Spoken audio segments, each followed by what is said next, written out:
నిద్ర రావాలంటే ఈ 5 పనులు చేయాలి. 5 చేస్తే నిద్ర మంచిగా వస్తుంది. 1, పొద్దున లేవగానే 20 నిమిషాలు ఎండకి వెళ్ళాలి. ఫస్ట్ పొద్దున్న లేస్తారు కదా, అలారం పెట్టుకుని ఒక టైంకి లేవాలి.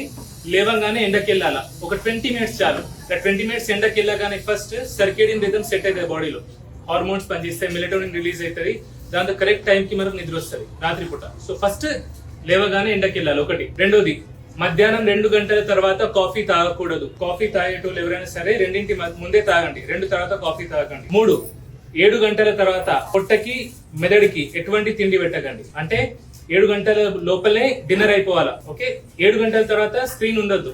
ఫోన్లు చూడడం, టీవీలు చూడడం 7 గంటల తర్వాత చేయకండి. సాఫ్ట్వేర్ ఎంప్లాయీస్ ఉంటారు, వాళ్ళు పని చేయక తప్పదంటే అట్లాంటి వాళ్ళు పడుకోవడానికి 1 గంట ముందు ఫోన్ పక్కన పెట్టేయండి. స్క్రీన్ పడుకునే ముందు 1 గంట సేపు ఉండొద్దు అసలు. మిగతా వాళ్ళు 7 గంటలు. 4, పడుకునే రూమ్ గది అయితే ఉంటుందో అది చల్లగా ఉండాలా. వీలైతే ఏసీ ఉన్న వాళ్ళు ఏసీ పెట్టుకోవచ్చు, లేదంటే చల్లగా ఉంచుకోవాలా. డార్క్ ఉండాలా, లైట్స్ ఉండకూడదు, చప్పుడు లేకుండా ఉండాలా. ఓకే, పడుకోగానే నిద్ర పడతలేదంటే దొరలకండి, పెసలద్దు, బెడ్ మీద లేవాలా. ఇక్కడ స్టూడెంట్స్ చదువుకుని ఉన్నారు ఎవరైనా, మనకు నిద్ర పట్టదు, పుస్తకం పట్టగానే నిద్ర వస్తుంది.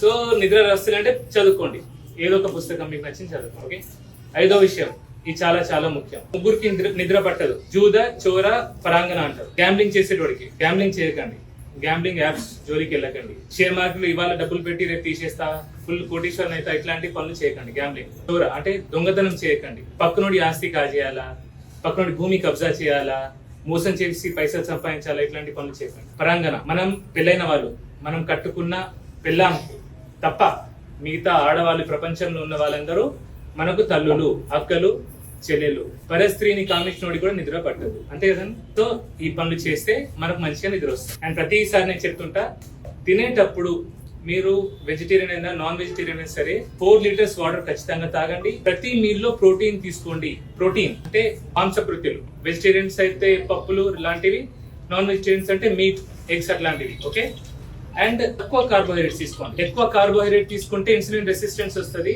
ఇన్సులిన్ రెసిస్టెన్స్ వల్ల కూడా నిద్ర పట్టదు చాలా మందికి. ఓకే, ఈ పనులు చేస్తే అందరికి నిద్ర వస్తుంది. ఈ నిద్ర గోళీల జోలికి వెళ్ళకండి.